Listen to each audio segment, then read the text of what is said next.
Thank you so much for coming tonight. So, New Space Cafe Tokyo team, we're doing this kind of monthly event. And before we started, please sign, if you haven't already, please sign in from here. It is for the COVID-19. We are collecting your contact address information, so please sign in from here. And wait.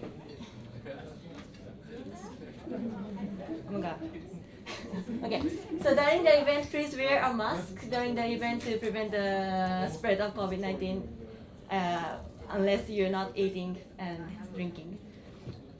So, wait. Today's speaker is Dr. Kosuke Namekata from National Astronomical Observatory of Japan.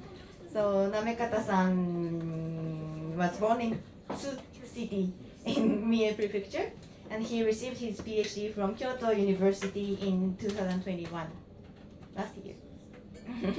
And he was involved in the launch of Seimei Telescope in Okayama as a graduate student and spent much of his time observing active stars in Okayama Prefecture. So actually he came back from Okayama yesterday. So he's observing a lot. So now he is working in NAOJ ALMA project in Mitaka as a JSPS fellow. So please welcome Namekata-san.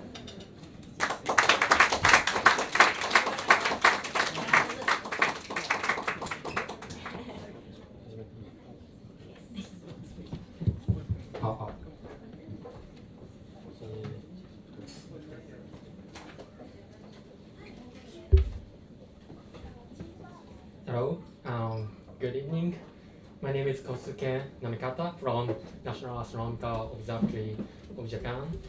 And first of all, thank you for coming here, and thank you for I'd like to thank organizers for this very good opportunity in this very nice cafe. And today I would like to talk about the very interesting topic about the sun and our sun and stars. So, how to go to the next? How can I go to the point here? How can I go to the next slide? Okay. Okay. So let me start from my self-introduction. As Michael-san talking about, I grew up in Tsu City, the Mie Prefecture, and I guess most of you don't know about the Mie Prefecture, the exact location of the Mie Prefecture, but the left map is the Japanese map, and the red color is the Mie Prefecture, my home country, home city, and it is in the middle between the Nagoya and Osaka. And so the Mie has the culture of the combination of the Nagoya and Osaka. But Mie has very nice culture and place. And for example, this picture shows the very famous shrine called the Ise Jingu. And this is very famous because this is the head office of the almost all of the shrine in Japan. So that's why I think the Mie Prefecture is one of the most spiritual prefecture in Japan. So if you are interested in, then please come to Mie. So, by the way, my hobby is running, hiking, and travel, including the business trip. So the right picture shows my memories in this 2 years or 1 year, and this is the picture when I finished the marathon, Kanazawa Marathon last year. And it was very tough work for me. But I also hiked the Takao-san. I think this is one of the most famous mountain in Tokyo area. And I also went to hiking when I was in the United States as this picture. And also this year I went to the Midi Observatory.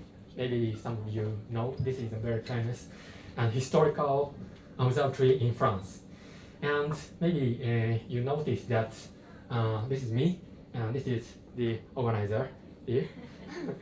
So we went to the very nice place and observatory. So yeah, we can astronomer can enjoy this kind of very beautiful scenery.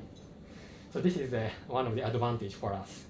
So I got a PhD last year from the Kyoto University, and after that I moved to Tokyo, and I'm now in National Astronomical Observatory ALMA project as a JSPS fellow.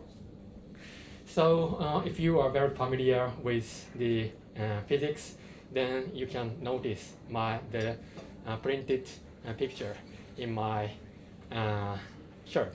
So this is the very basic physics when we use the ALMA telescope. But I will not today talk about the ALMA data. So if you are interested in this schematic picture, then please ask me later. So let me go to the today's topic. So my interest is the sun and stars. So my question is, do you think the sun and stars interesting? I guess some of you are not so much interested in the sun and stars because I think there is very long history of the solar observation from the Galileo era, and also this is the most closest star, and maybe you guess that, maybe you consider that the physics of the sun and the star could be well established, but the answer is no. It's full of the mystery, and it is full of the interesting topic, and it is full of the explosion, so it's very interesting. So the most important point is that the sun and stars are the planet host stars, and it is also full of explosions, so it can affect the planet atmosphere and its habitability.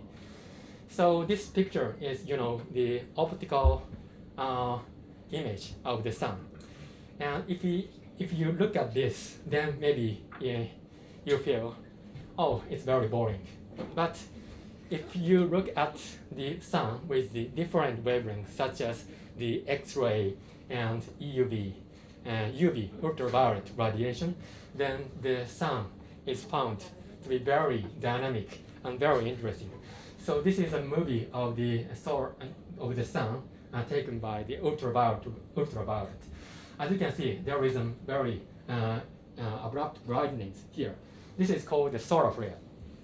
And this solar flare is sometimes associated with the large plasma ejection, and the ejected plasma sometimes cry the Earth's environment, and it causes some damage in the even human civilization.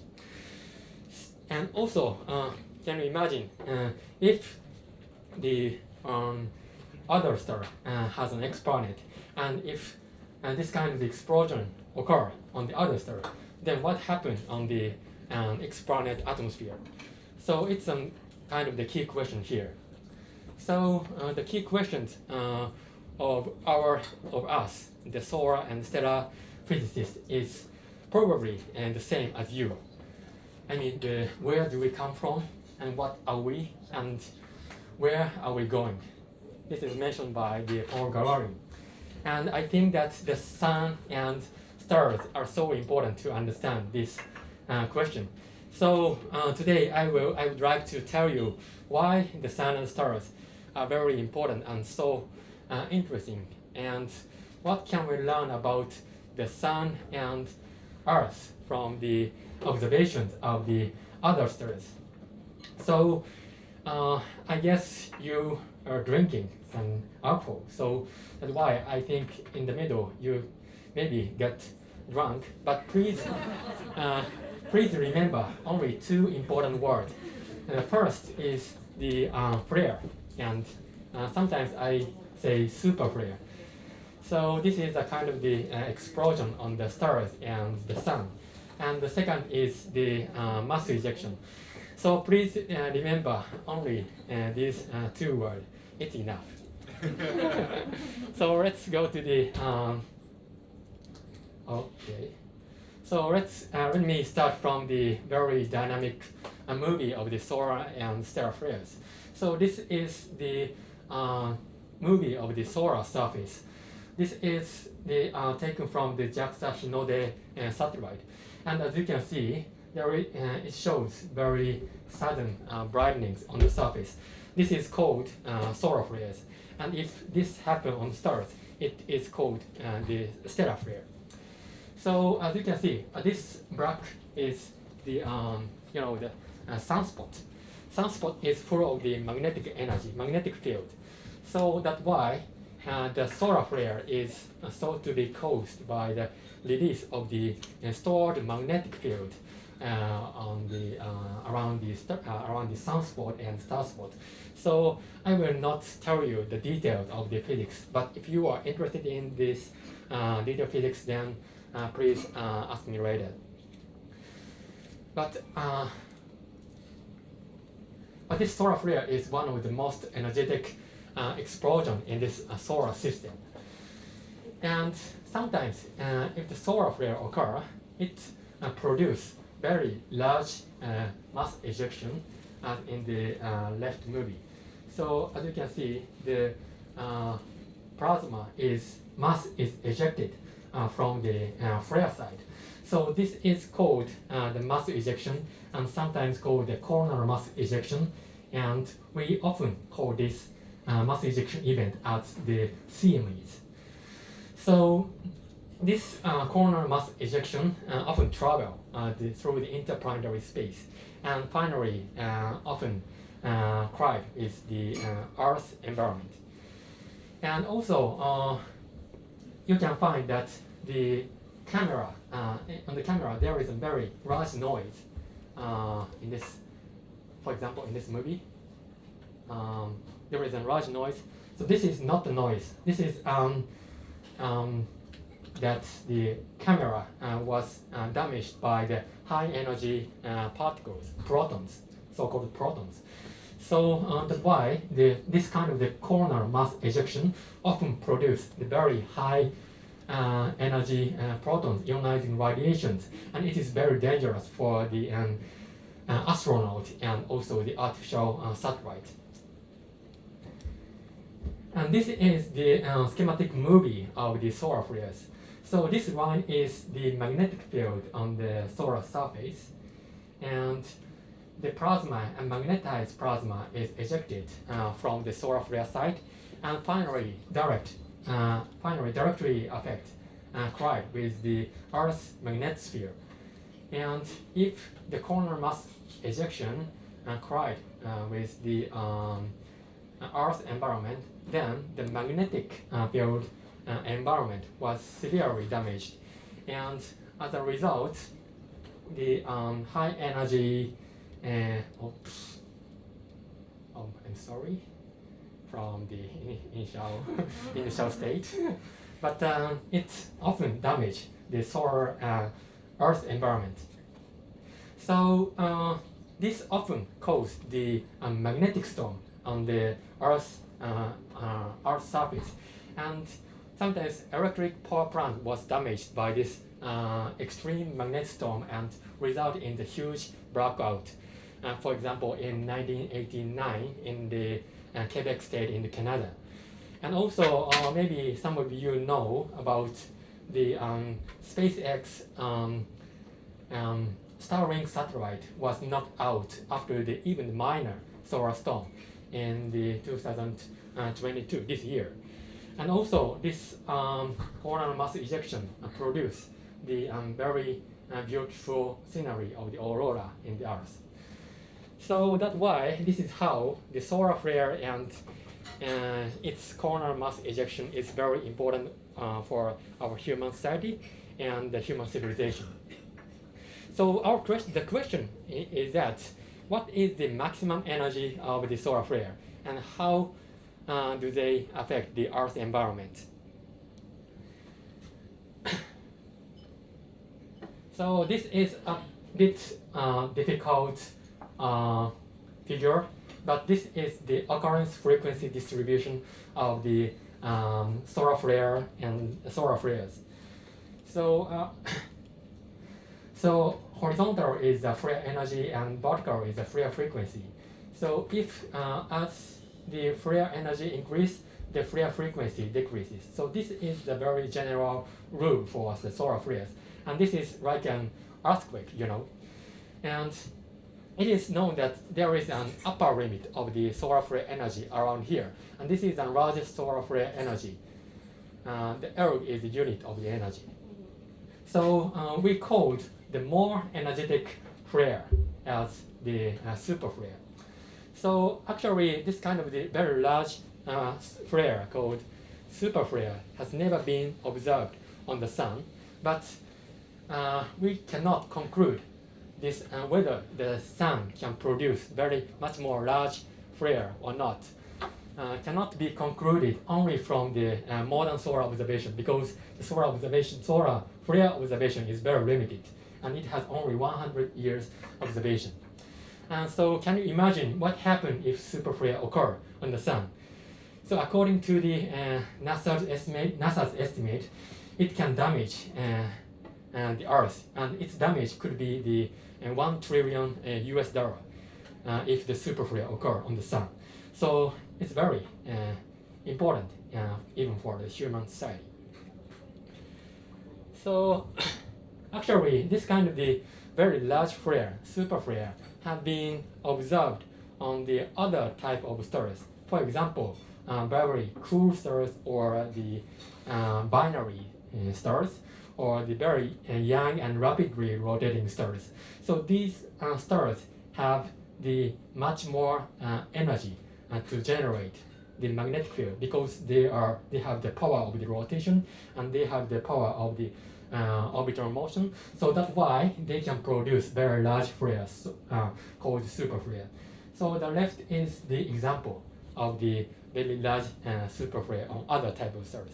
So this is very large, and it was about 100,000 times the largest solar flares. And can you imagine what happened if this kind of the super flare on the sun and the other stars?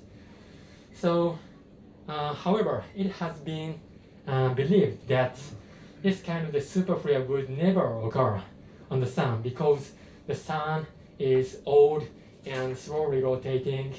So that's why they would not have enough power to produce the super flares. So I think you can imagine that children has much more power, but the old man do not have enough power to generate something. But I think you know that sometimes even the old man can get angry, and they can sometimes produce super flares. So this is just a speculation, so we don't know whether this speculation is correct or not. And the other important point is that how was the young sun, the sun when it was the young? So it is known that the star aged, the rotation speed slowed down, and the power to generate the magnetic activity often decreases. So this is the general rule for the astronomy. So this means that the young sun would have more rapid rotation and enough power to generate the super flare and high flaring activity. So this speculation led us another question. So then, was the young Earth habitable or not? So how did the young sun affect the young Earth environment? So it is speculated that flares on the young sun might destroy the habitable world on the young Earth. But the other researcher suggests that this kind of the large flare activity and the super flare on the young Earth can sustain or generate the habitable world on the young Earth by generating the greenhouse gases and the prebiotic chemistry, that could be the origin of the an amino acid, and which is the origin of the life, the origin of the life. So you can, I think you can imagine that the stellar flare, solar flares, when it was young, it's very important to understand the origin of the life on the Earth. So let me summarize the important questions in this field. First is, can the sun produce superflare or not? And second is, how was the activity of the young sun? And the third is, how do solar and stellar superflares can affect the planet atmosphere? So these are the basic important points for us. So I would like to introduce some important recent findings from now. But now, if you have any questions, so I would like to welcome some questions. But are you okay? Okay, you can. So you just said that there is some hypothesis about flares being important for origins of life. Now, you also said earlier, so it looks to me like, right now, flares are not really helpful to humanity or civilization. Right. Do you think there is a way we can start exploiting flares, like, as a civilization? I don't know, charge a mega battery, or, do something with that type of event? Can we use it, or is it just something we need to be? So you mean it could be helpful for Maybe. Do you think there is a way? I don't know, but yeah, I have never thought about that. But if you can use it, then it will be a kind of the achievement of the Nobel Prize, probably. So if you have idea, then you may be able to get Nobel Prize. So if I guess you can try. But I have no idea for that. And recently, only the danger of the solar flare has been discussed in the solar physics. So I don't know how to use the solar flares for the recent civilization. Thank you. Okay, so the last question now. So how often do solar flares occur? Oh, so it's a very important question. So for the maximum scale of the solar flare energy, it happened once in 10 years. But as I said, the smaller flare often occur more frequently. So for example, the very small flare occur even every day. So it depends. The frequency is depending on the energy scale of the flares, and also the it's very it has very many factors. So yeah, it's a general answer. So I'd like to go to the question. Okay. Yes, I had a question about solar flares. Okay. So, in your opinion, so with the solar flares, like the younger the sun and the younger the Earth. So, like my question is, like 65 billion years ago and 200 billion years ago for like the Jurassic and the Cretaceous period of dinosaurs. With the greenhouse gas plus the much younger, more unstable sun cause advanced growth and mutation. Oh, yeah, maybe it can happen. Yes, it's a very important point. But according to the recent studies, some high energy particle cannot penetrate into the ground level. So it may contribute to something, but the probability could be very small according to the recent studies. But of course, we don't know the history of the sun, so maybe it could happen. But according to the recent astronomical result, then it is less likely, I think. So let me. Okay. So If I may. okay. Maybe So the last we question. can- Okay. Yeah. So maybe we can talk about it later because I think Okay. it's more a basic question. Something I cannot wrap my head around. You talk about the flares emitting ionized radiation Yes, of right. proton. Yes, right. Is this radiation different from the usual photon radiation? It's a bit different, and it's a particle. So, of course, photon is also the particle, but it's not a photon. It's a particle like with a significant mass. So it's a bit different one. Yeah. And what does it change for animals or organisms? Oh, it's very difficult point. Okay. So I cannot say shortly. So let's talk later. Okay. Later. Okay. Thank you. So let me go to the next point, the recent studies. So we want to know the previous young sun and possible future sun, and we astronomers consider that millions of other sun-like stars can be used as the reference point of the history of our sun. So the left panel shows the present-day sun observation, and the right is the imaginary picture of the possible young sun with the large sunspots. So if we look at the other sun-like stars other than the sun, then maybe it has some of the young sun-like star is very young, and some of the sun-like star is very old.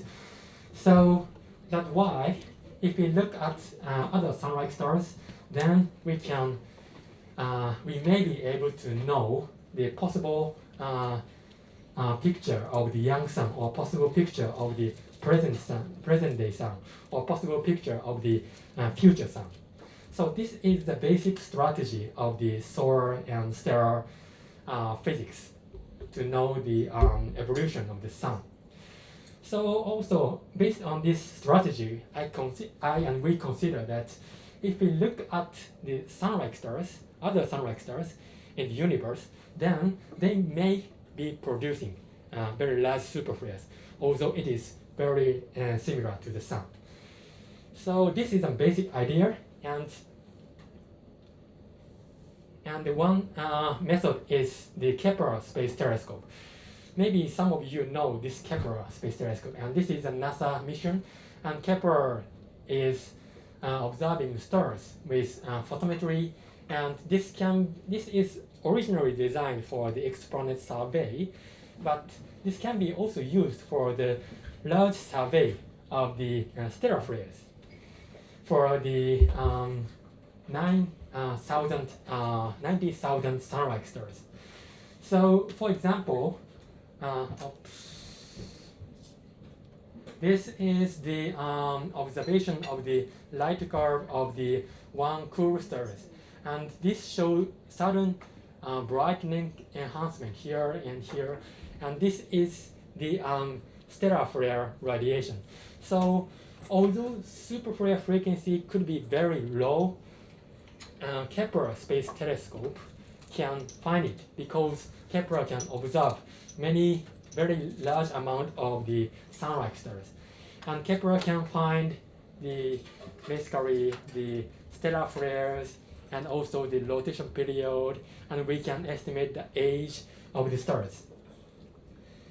And this is the very important recent discovery of the superflares on the sun-like stars.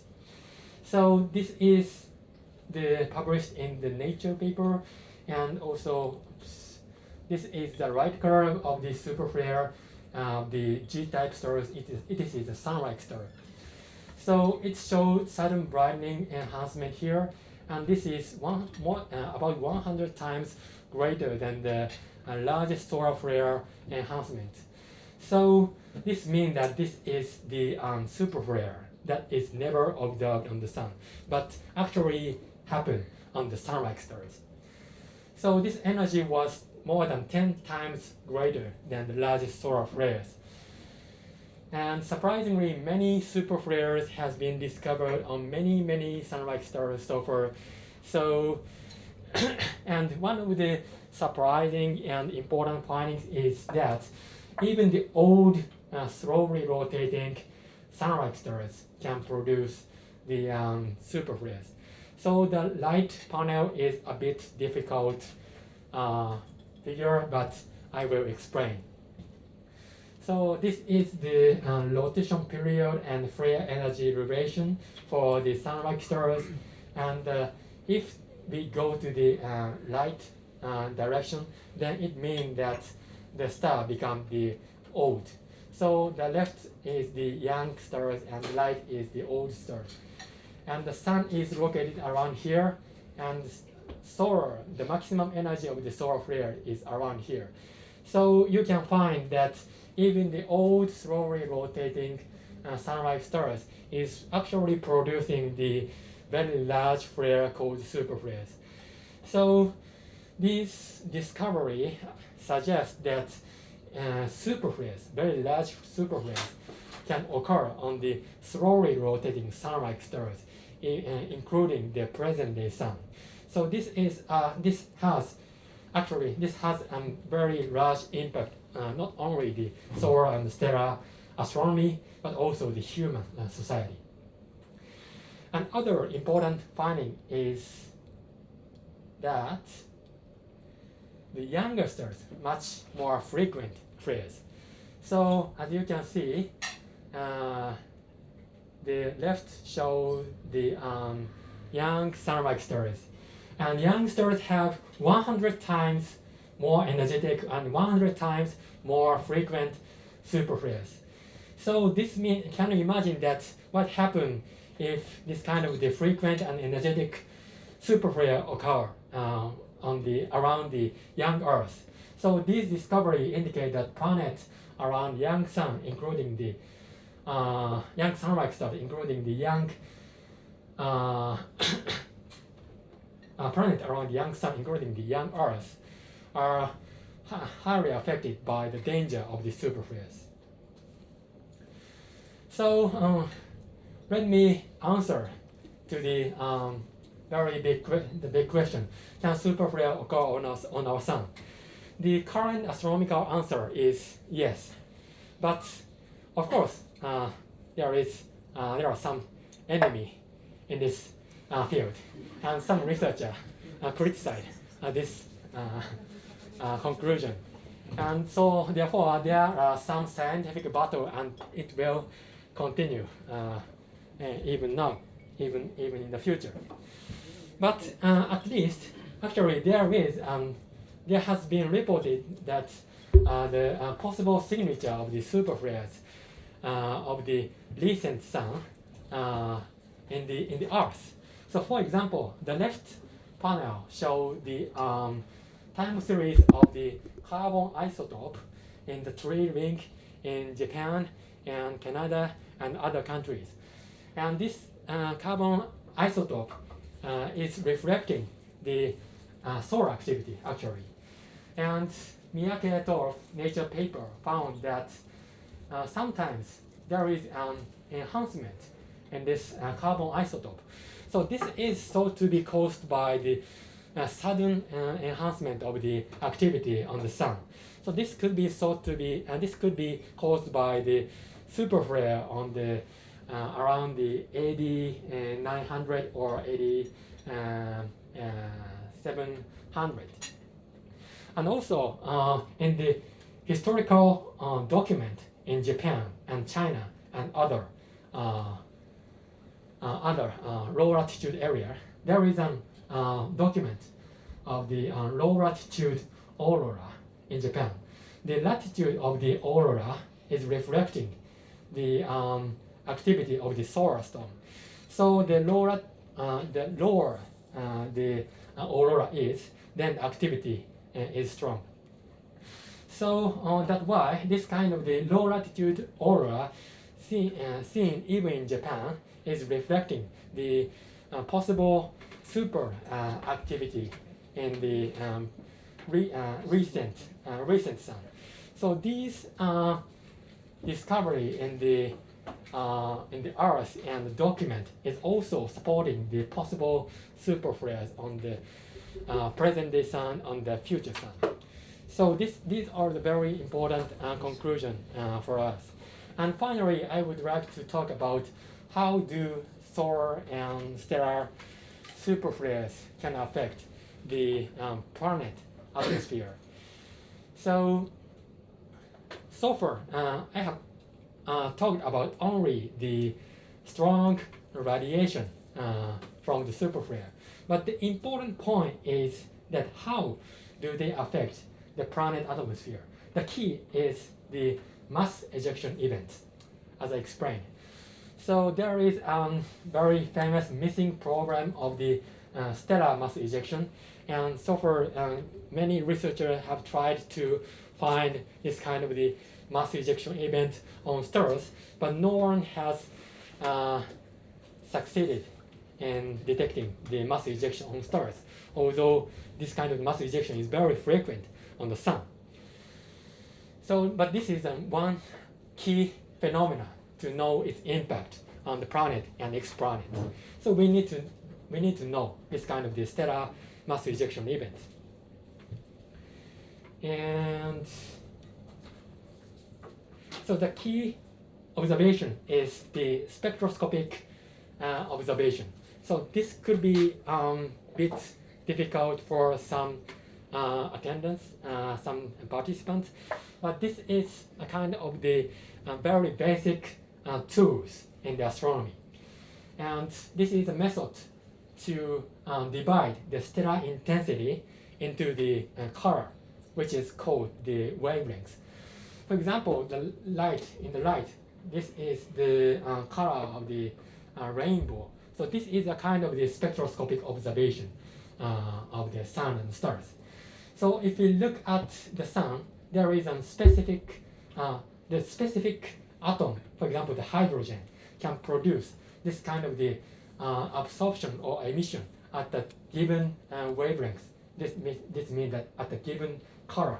So this is called the spectral line. So this kind of this spectroscopic observation is very important for hunting the mass ejection event on stars, because this kind of the light and the spectral data shows the Doppler effect. I guess that most of you know the Doppler effect, but this means that if something plasma is moving toward us or moving away from us, then it shows the wavelength shift. It means the color shift. So this is the basic idea of the spectroscopic observation, and why the spectroscopic observation is important. Because if the line shift is observed, then it means that plasma is moving. So it means that plasma is ejected from the stars. So actually, but this kind of the spectroscopic observation is very difficult, and it's very rare for the stellar flare observation. And we need to wait very, very long time to find one transient event. For example, I observed only one event for more than 150 nights. So it was very, very tough work for me. And I used the 4-meter cross telescope. This is very large telescope in the Japanese territory. So I used this kind of the very large telescope for one star for more than 100 nights. So actually this is a kind of the crazy observation, actually. And I used the data of I used the telescope, the 3.8 meter Seimei Telescope. And I have not prepared for the presentation slide for the Seimei Telescope, but Seimei means the life in Japanese language. So this telescope was used to find the signature of the life in X planet. So by using this telescope, I try to find the signature of the life that is the coronal mass ejection on stars. So this is located in Okayama prefecture, and I monitored the hydrogen, the H alpha line of the young sun-like star for more than 150 nights, and with a time resolution of 1 minute. So this is one observational data of the one sun-like stars. I monitored this star for more than 150 days, and almost all the day H alpha spectrum is constant, and nothing happened. But for one day, something happened, and I detected it. So this is the result, and so this is a right curve of the H alpha intensity, and this is radiation from the superflare. And if we look at the spectrum of the H alpha line, the result is like this. And if you look at this blue color, this shows that this absorption component is shifting to the short wave wavelengths from the center of the H alpha line after the superflare radiation. So this means that something material is in front of the star, and it is moving toward us at that time. So this is the conclusive evidence that the mass ejection is actually happening on sun-like stars. And this result was reported in the Nature Astronomy this year, and I appeared on the TV show this year. And there is an archive, and if you pay money, then you can watch this movie. And I appeared on the TV. Actually, this is a commercial, so full version can be seen in the archive. Yes. So, by the way, its property, I'd like to introduce the property. It was very fast and large and massive, actually. And the mass was 10 times larger than the solar mass ejection, and the velocity is also faster than the solar counterpart. So this is kind of the, I would like to skip this figure of this because this is time consuming. So, please look at this imaginary picture. So this is what I found. So revealed picture is the fast and large and massive Seimei is happening on the young sun-like stars. So this is very important. So I would like to ask the young Earth, hey, are you okay? So we found that young sun can produce the frequent and energetic superflares and also the super coronal mass ejection. So this could be very important, and this could be very dangerous for the habitability on the young Earth.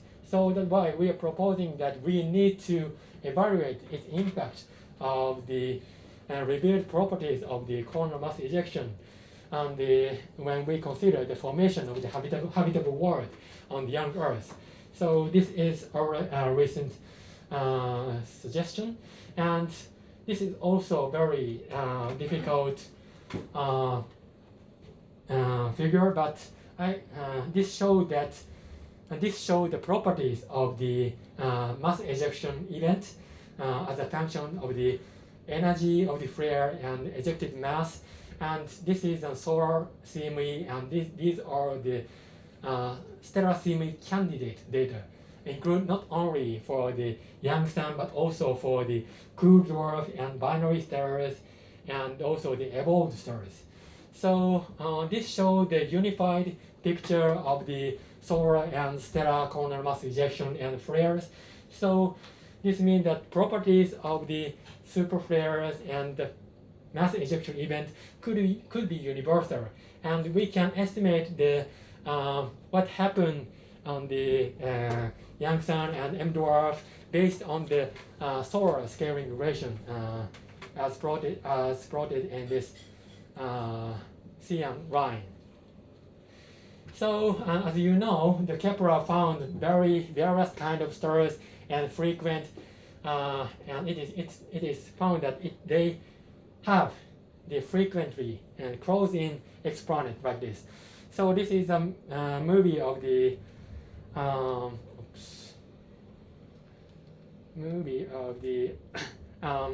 exponent catalog that is discovered by the Kepler Space Telescope.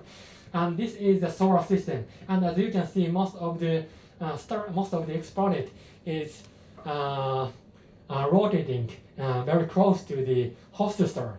So this, can you imagine the closing planet world, habitable world, is okay for this kind of the large magnetic activity on the central stars and its huge coronal mass ejection. And unified properties of the mass ejection revealed here can be applied to evaluate the habitable world of this exponent. So I would like to show the concluding remark. The sun and stars are full of explosion and it can affect the exponent habitability, so that's why to know the stars and the sun is to know the exponent. So this is my final message, and I would like to conclude to each answer to each question for this 3 points. Can the sun produce superflare or not? The answer is yes. I think it is possible even in the near future, but there is still in debate. So the second question is, how was the activity of the young sun? So the young sun could be 100 times active than the current sun. So the exponent around the young sun and the young Earth could be very dangerous. And the final question is, how do solar and stellar superflares affect the planet atmosphere? And we found that supermassive mass ejection is happening on the sun-like stars, and its properties could be common for the sun-like, not only the sun-like stars, but also for the M-dwarf. And our knowledge could be very important for the to finding the habitable world on the other system. So that is. Thank you so much.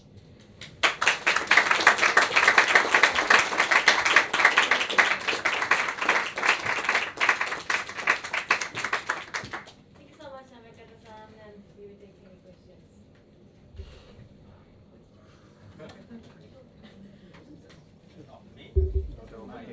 Thank you very much for the talk. I got a quick question. I got actually a two-part question. So Okay. you mentioned that solar flares could be dangerous, Okay. right? Yeah. Is there any way for us civilians, normal people, Sorry. Okay. Could you say again? to protect our electronics? Because Ah. iPhones, cell phones, they are pretty sensitive, right? And we want to protect them. Hopefully, is there any method we can do? Oh, so it could be very difficult question. So the iPhone and other GPS system is actually severely depending on the satellite.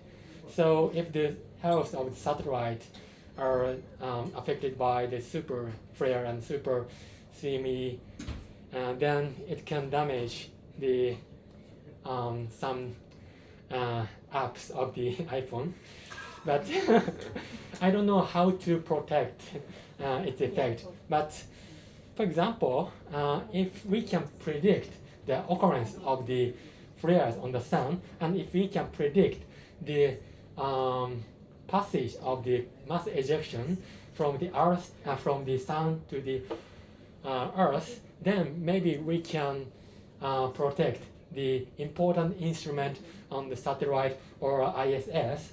So that kind of the prediction of the occurrence of the solar flare is one of the most important topics actually in this field. So if we can predict it, it's okay. But actually it's very difficult for now. So that is the very, I think, important point that we need to clarify in future. Yeah. And So yeah, the second part is Okay. just want to confirm. So there's no technology Mhm. that we have right now that can predict solar flares. right. No observation, nothing. We cannot predict. Also, actually, there are many observations of the sun because the sun is the closest star, and we can look at the sun. So that's why we can investigate the sun in detail. But actually, it's like an earthquake. So the mechanism of the solar flare is not fully understood. So that's why the modeling and exploration prediction of the solar flare is actually not completed.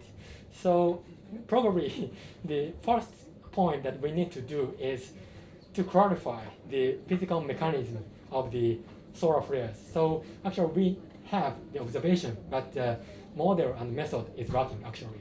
So that could be the problem in this field. Yeah. Thank you very much. Thanks. So I have a quick question. Okay. Let me check that I don't say anything stupid. So in one of the plots, I think you showed rotation Oh. against energy of the superflare Yeah. for solar type stars, Yeah. Yeah. and the sun wasn't even inside the plot, Yeah, right? yeah, So it right. seemed like a total outlier. And I was wondering if this is the current understanding of the sun, that is it an outlier of G-type stars? Or? Oh, so you mean you may think that the sun could be a kind of a special one? I mean, I don't have any reason to believe that, but based on that plot, yeah, I think you passed it. Okay. Yeah, that one. Here. Okay. Yeah. Okay. So I'm wondering, is the sun an outlier, or is that we just missing observations? I mean, this error bar. This is a kind of the error bar, and so actually the solar observation has only history of the 100, around 100 years. Right. So this kind of superflare happen once in 1,000 years or million or 10,000 years. So that's why modern solar observation cannot find cannot find this kind of the rare superflare. So that is one cause of this kind of the discrepancy. And also, the sun has the activity cycle, and in sometime the sun has very low activity, and at the time it suddenly increase the activity. So that kind of the very chaotic mechanism, or some kind of the this kind of the long-term moderation could be important to understand this kind of the discrepancy. I think. Yeah.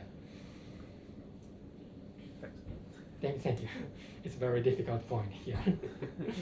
So just now you mentioned about how somebody looked into the tree Mhm. to look Yeah, at yeah. past flares. So like, are there, by any chance, if you look into like things on Mars or like other traits on Earth that you can look for, like traits of past? So you mean other methods? Yeah, other methods, like maybe if you grow on Mars and then. Yeah, it's very important point. But I don't know whether the Mars can hold the history of the ancient sun. But the surface is very affected by the radiation and other atmospheric perturbation in the case of the Mars. So that's why I don't know whether they can hold the history of the sun. But one possible method is the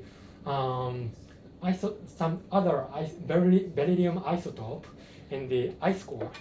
So, for example, the South Pole.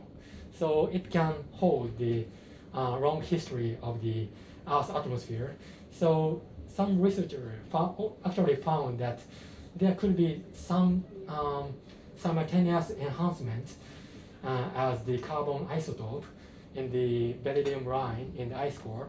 So that could be used for this kind of the survey for the previous sun.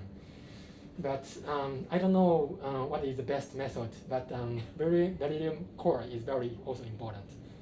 Yeah. Thank you. Thank you for asking. Okay, last one or two questions. So maybe you. So when you observe the coronal mass ejection, how did you decide which star to observe? Oh, it's a very important point. So I choose this star with the two selection rule. The first is the this star, and that star was the close star, close to the Earth. It's very close to the Earth, and it was very bright. It is very bright.